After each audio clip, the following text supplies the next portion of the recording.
అధ్యక్షులు పెచ్చిన వెంకయ్యమ్మ. ఇక్కడ ఈ రోజుకి 23 రోజుల నుంచి మేము సమ్మె చేస్తూ ఉన్నాము. సమ్మె చేస్తూ ఉంటే కూడా నిన్న వచ్చినటువంటి ఆర్డర్స్ ఏంటంటే అందరూ కూడా 5వ తారీఖుకి మీ విధులకు మీరు వెళ్ళాలి, లేదంటే ఎక్కడోళ్ళని అక్కడ తీసేస్తాము అని అంటున్నారు. మేము కడుపు కాలి రోడ్డు మీదకి వచ్చి జీతం పెంచు బాబో అని అడుగుతుంటే మీరు విధుల్లోకి వెళ్ళండి, మేము మిమ్మల్ని పీకేస్తాం లేకపోతే అని అంటున్నారు. 23 రోజుల నుంచి మేము సమ్మె చేస్తున్నా కూడా ఈ రాష్ట్ర నాయకులకు కానీ ముఖ్యమంత్రి గారికి కానీ కొంచెం కూడా చీమ కుట్టినట్టు కూడా చలనం లేదండి. మేము ఇవాళ కలెక్టరేట్ ముట్టడి అని చెప్పని వస్తే కలెక్టరేట్లో కలెక్టర్ గారిని ఉంచకుండా బయటకు పంపించేసి కలెక్టర్ గారు లోపలే ఉన్నారు రండి అని చెప్పి మమ్మల్ని కొంతమంది నాయకులను తీసుకెళ్లి మోసపూరితంగా మోసం చేసినటువంటి పోలీసులు కూడా ఉన్నారు ఇక్కడ. మరి ఈ రోజుకి 23వ రోజు మా సమ్మె కొనసాగింది. ఇప్పటివరకు ఇక్కడే కలెక్టరేట్ దగ్గర ముట్టడించాము.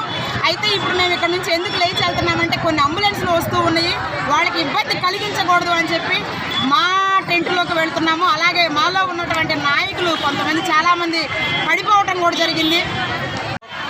రాష్ట్ర వ్యాప్తంగా అంగన్వాడీ పోరాటంలో భాగంగా కలెక్టరేట్ల దగ్గర బైఠాయింపు చేయాలని యూనియన్ పిలుపుకోవడం జరిగింది.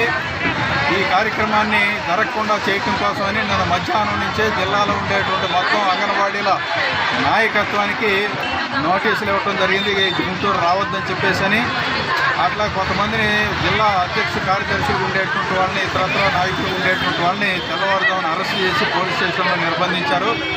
అట్లా పొద్దున్న నుంచి బయలుదేరి వస్తున్నటువంటి వాళ్ళందరినీ కూడా ఏ ఊరు కా ఊరు ఆటంకపరిచారు. అట్లా గుంటూరు టౌన్లో దిగి వస్తున్నటువంటి వాళ్ళని కూడా అన్ని దారుల్లోనూ కూడా పోలీసులు టికెట్ పెట్టి ఇక్కడికి రానియకుండా చేయడం జరిగింది. అయినప్పటికీ కూడా వేలాది మంది అంగన్వాడీలు ఈ నిర్బంధాలన్నింటినీ కూడా ప్రతిఘటించి కలెక్టరేట్ దగ్గరికి వచ్చి బైఠాయింపు చేయడం జరిగింది.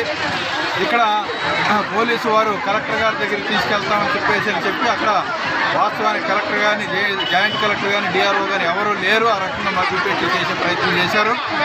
దీనికి నిరసనగా అంగన్వాడీలు ఇక్కడ బైఠాయింపుతో పాటు రోడ్డు మీద పండుకొని పోలీసులు చేసినటువంటి మోసాన్ని నిరసిస్తూ పండుకోవటం జరిగింది. ఆ తర్వాత జాయింట్ కలెక్టర్ గారు వచ్చి కూడా అంగన్వాడీలతో మాట్లాడకుండా మీడియాతో మాట్లాడి వెళ్ళిపోవటం అనేటువంటి జరిగింది.